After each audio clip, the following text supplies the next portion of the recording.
আতঙ্কের সন্দেশখালী এখনো পুরুষশূন্য হয়ে আছে। সেই সাথে এখনো পর্যন্ত অধরাই থেকে গেছে সন্দেশখালীর বেতাজ বাদশাহ শেখ শাহজাহান। সকলেই জানেন এর কারণ।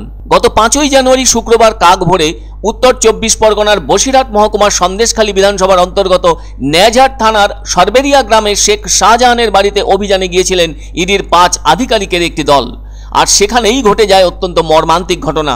শেখ শাহজাহানের অনুগামীদের হাতে দারুণভাবে প্রহৃত হন ইডির আধিকারিকেরা। তাদের বিরুদ্ধে বিক্ষোভ দেখান গ্রামবাসীরাও। মুহূর্তের মধ্যে ওই দিন সমগ্র সার্বেরিয়া দারুণভাবে উত্তপ্ত হয়ে ওঠে। আর ওই দিনের ঘটনা সমগ্র বাংলা জুড়ে তোলপাড় সৃষ্টি করে।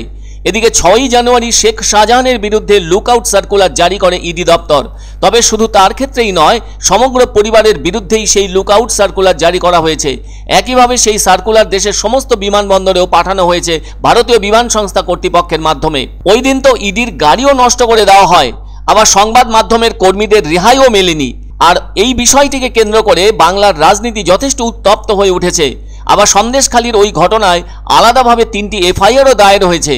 পাশাপাশি কেন্দ্রীয় স্বরাষ্ট্রমন্ত্রীর কাছে নালিশ যাওয়ায় রাজ্যের কাছে ওই ঘটনার ব্যাপারে রিপোর্ট তলব করা হয়েছে। তবে এত সব হলেও এখনো পর্যন্ত সন্দেশখালীর বেতাজ বাদশাহ শেখ শাহজাহান অধরাই থেকে গিয়েছে। যদিও সন্দেশখালীর ঘটনা নিয়ে বৈঠক করেছেন কেন্দ্রীয় সংস্থাগুলির কর্তারা। আবার 5ই জানুয়ারির ওই দিনের গা ছমছমে ঘটনায় এখনো পর্যন্ত আতঙ্ক যেন পিছু ছাড়ছে না গ্রামবাসীদের। এরই মধ্যে ওই অঞ্চলের আকুঞ্জিপাড়া এলাকা পুরুষশূন্য হয়ে গিয়েছে। গ্রামের মহিলারা জানাচ্ছেন আতঙ্ক তাড়িয়ে নিয়ে বেড়াচ্ছে গ্রামবাসীদের। যদিও সমগ্র ঘটনার দিকে নজর রাখছেন বসিরহাট পুলিশ জেলার আধিকারিকেরা। এর পাশাপাশি আকুঞ্জিপাড়া এলাকা সহ সার্বেরিয়া এলাকায় মোতায়েন রয়েছে বিশাল পুলিশ বাহিনী। 5ই জানুয়ারির আগে সন্দেশখালীর বেতাজ বাদশাহ শেখ শাহজাহান খুল্লা দাবি করেছিলেন নিজের এলাকায় তার কেশাগ্র স্পর্শ অসম্ভব।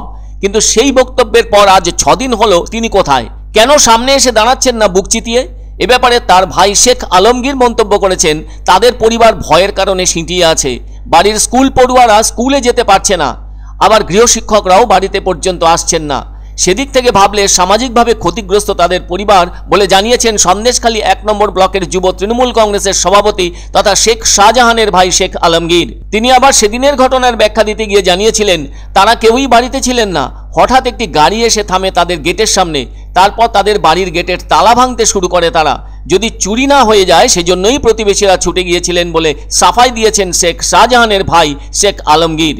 তবে তিনি এও বলেছেন হেনস্থা, গাড়ি নষ্ট কোনোভাবেই কাম্য নয়। প্রশাসনের উপর তাদের আস্থা আছে, উপযুক্ত তদন্ত করে দোষী সাব্যস্ত হলে সাজা পাক। কিন্তু যেভাবে রেশন দুর্নীতির কথা বলা হচ্ছে তার সঙ্গে তার দাদা যুক্ত নন বলে জানান ভাই শেখ আলমগীর। তাদের পরিবার মৎস্য চাষের উপর নির্ভরশীল বলে জানান তিনি। সে যাই হোক না কেন, এখনো তো ওই দিনের নির্মম ঘটনার কারণে সমগ্র গ্রাম থমথমে রয়েছে। জানা গেছে পুরুষশূন্য হয়েছে আকুঞ্জিপাড়া গ্রাম।